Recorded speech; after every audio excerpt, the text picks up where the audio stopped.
On va commencer à s'occuper de notre scène et s'occuper de tout ce qui est post-FX. Donc le post-FX, ce sont les effets de glow, de lueur diffuse, de lens flare, vignettage. Il y a plein de trucs de ce genre qui vont améliorer notre image ici. Donc c'est pas encore exactement du compositing. Ça se passe à ce niveau-là, entre votre rendu brut et le output ici, le viewer qu'on voit là-dedans. Donc rappelez-vous, on le voit parce que ici, nous sommes en caméra. Alors je l'active. Et donc tout ce qui se passe ici est retranscrit sur notre écran en temps réel, parce que je suis en rendu.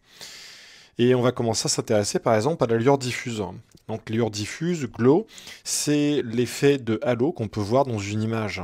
Donc précisément ici par exemple, si je montre cette zone-là, toute cette zone de fenêtre, également certainement un petit peu la télé, les zones blanches également sur le sol, par exemple par ici, peuvent obtenir des espèces de halos autour, qui sont donc les reflets des rayons de lumière dans la lentille.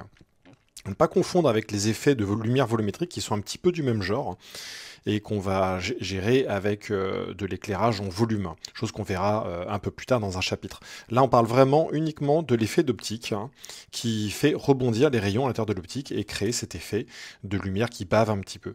On peut parfois le tricher dans la vraie vie en mettant par exemple un diffuseur devant l'objectif pour encore plus lisser notre lueur. Donc là, concrètement, on va le mettre ici, et il suffit de l'introduire à cet endroit-là. Et on a un nœud qui est parfait pour ça, c'est le nœud de glare. On va le chercher ici, on va le connecter, et tout de suite, vous voyez qu'on a un résultat intéressant. Alors intéressant, mais un peu exagéré. Alors à noter que cette partie de la formation a été enregistrée récemment pour être compatible avec la 4.4. Tout le reste de la formation a été fait sur la 4.3. Et la grosse différence entre la 4.4 et la 4.3, entre autres, c'est ce nœud de glare qui a été changé. Donc vous verrez dans d'autres vidéos ultérieures que j'utilise un nœud de glare qui est légèrement différent, mais qui obtient le même résultat. Là, on utilise le nœud simplifié, vous verrez dans d'autres setups l'ancien. Ça vous permettra de jeter un petit coup d'œil, c'est globalement le même fonctionnement. Donc ce nœud de glare est assez simple. Vous voyez qu'ici par défaut il est en Strix, on va déjà le changer en Bloom.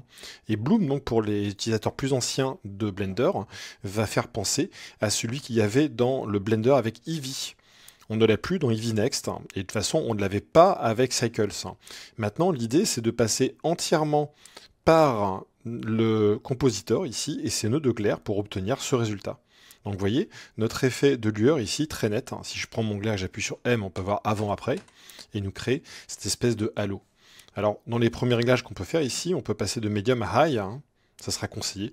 On verra généralement pas une grosse différence, c'est un peu plus lourd au niveau du rendu en temps réel, mais pour une image aussi simple et aussi petite, ça fait pas une grande différence.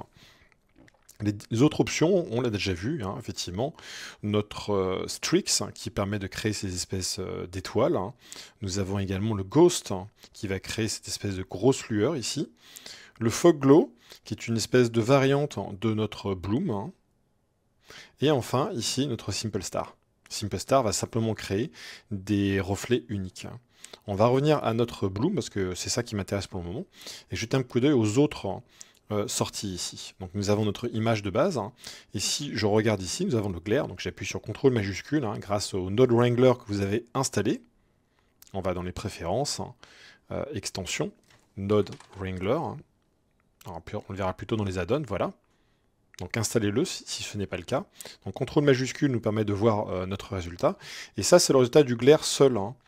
Et ce que nous avons ici, Highlight, nous permet de mieux comprendre comment ça fonctionne. Revenons à notre image, qui est le composite final. On voit effectivement ici l'ajustement des highlights. Donc c'est tout simplement le seuil à partir duquel l'image va être prise en compte. On le voit bien ici. Et si je change mon highlight en baissant le threshold, on a une plus grande partie de l'image qui est prise. En fait, pour bien comprendre ce que c'est qu'un lueur diffuse, un effet de bloom et également tous les autres, c'est tout simplement, vous prenez les parties les plus lumineuses de l'image, et ensuite vous la floutez et vous l'additionnez par-dessus. On le voit bien ici, le glare, la différence entre le highlight et le glare, c'est que cette partie-là a un effet de flou ajouté en plus, qu'on additionne en tout sur notre image originale. Donc si on revient dans le highlight, si je change ici notre threshold, donc là, il y a quelque chose de très important à tenir en compte, c'est l'éclairage de votre scène. Ici, cette lumière vient bien d'une image externe. Si concrètement je vais chercher ici dans notre viewport, on va chercher là, on va sortir notre shader editor et enfin je vais aller chercher notre paysage. Donc notre paysage est celui qui crée notre élément. On va chercher ici. On a ici l'intensité. Par exemple, si je l'amène à 0,5, il est quasiment pas pris en compte. Au contraire, si je l'augmente, vous voyez, là, je suis en train d'augmenter l'intensité du shader à l'extérieur de cette image, qui est de plus en plus compte par rapport à ça. Si je mets par exemple une force de 3, on voit ici notre résultat de highlight. Si on revient à notre image, c'est donc de plus en plus intense. Là, je mets 10 par exemple, c'est très intense, parce que notre threshold est réglé sur 1. Si j'égalise le threshold en le mettant par exemple à 8, on voit qu'il n'y a que cette partie-là qui prend.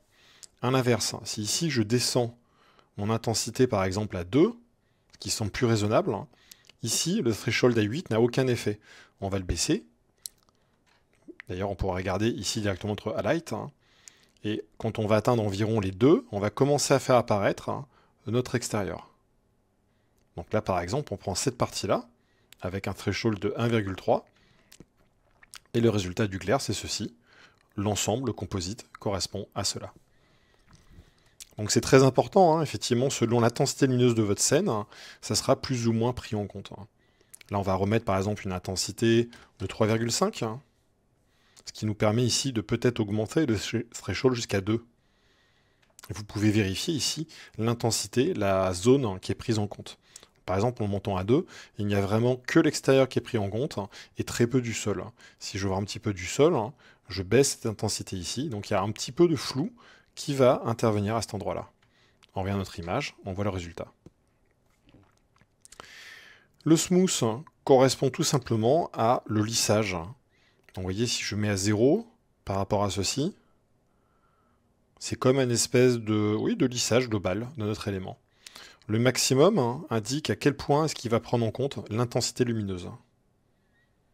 Par défaut, 0 veut dire que c'est infini. On va le laisser comme ça. Et si vous voulez limiter un petit peu l'intensité, par exemple, vous mettez à 0,6. On va regarder par rapport à l'image finale. Vous voyez, par rapport au maximum, quand je le descends et je l'augmente, on va le laisser à 0, je pense que c'est plus pertinent.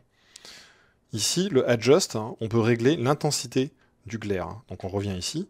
Ça, c'est son intensité qu'on peut baisser, tout simplement. On peut dépasser cette valeur de 1. Par exemple, vous pouvez décider que c'est 3. Et vous voyez, ça nous rajoute énormément de luminosité dans la scène. C'est là que le maximum peut être éventuellement intéressant. Par exemple, en le limitant comme ceci. On retourne notre image pour voir ce que ça donne. On retourne en glare. Je vais le remettre à 0. Généralement, vous n'avez pas besoin d'augmenter cette valeur au-delà de 1. Mais c'est toujours intéressant de savoir que c'est là. Saturation, vous voyez que nous avons notre couleur générale qui est reprise. Si vous mettez à 0, ça devient un glow uniquement noir et blanc, qui désature donc un petit peu la lueur ici. Dans la réalité, c'est souvent comme ça que ça agit, notamment c'était le cas sur les films argentiques, donc les vieux films pellicules. On va le remettre à 1, ce qui nous permet en plus donc de jouer avec le tint. Le tint permet donc de coloriser. Par exemple, on peut décider de rajouter un peu plus de bleu comme ceci. Et donc vous voyez que le tint se rajoute en plus et rajoute cette espèce d'ambiance bleue dans notre scène. Vous pouvez bien sûr, encore une fois ici, diminuer l'intensité de la saturation et surtout du tint en mettant par exemple la saturation un peu plus basse comme ici. On retrouve un peu plus de notre couleur, voire chercher ici sur la roue colorimétrique une ambiance plus chaude par exemple. Et on revient ici. Alors je pense que c'était beaucoup mieux avec du bleu. On va faire tourner notre hue par là. Enfin notre glare ici, le size, et l'intensité dans le cas du glare de notre halo. Vous voyez, de plus en plus grand. Là on a quelque chose par exemple de extrêmement diffus, qui rajoute beaucoup de douceur dans l'image. Une solution souvent employée, c'est baisser votre glare comme ceci, et vous pouvez le dupliquer, en mettre un deuxième par-dessus. Donc ce deuxième glare On va plutôt connecter l'image, voilà. Ce deuxième glaire ici, si je le connecte, permet d'augmenter sa taille et en espèce de double épaisseur, l'un par rapport à l'autre. Vous voyez, si je désactive celui-ci, celui-ci se retrouve plus fort. On va reconnecter l'image. Et ça permet donc de peut-être mettre des couleurs différentes. On pourrait par exemple ici avoir une couleur plus chaude, qui va se voir ici, mais ça part plutôt vers du bleu dans l'autre sens. Je vais un petit peu exagérer les deux pour qu'on voit la différence. Vous voyez, c'est intéressant, et notamment comme vous pouvez augmenter votre intensité d'un côté ou de l'autre pour obtenir des effets intéressants. On pourrait peut-être mettre 2 ici, et cette partie-là, peut-être la mettre à 1,5, et créer ces mélanges qui sont pas mal.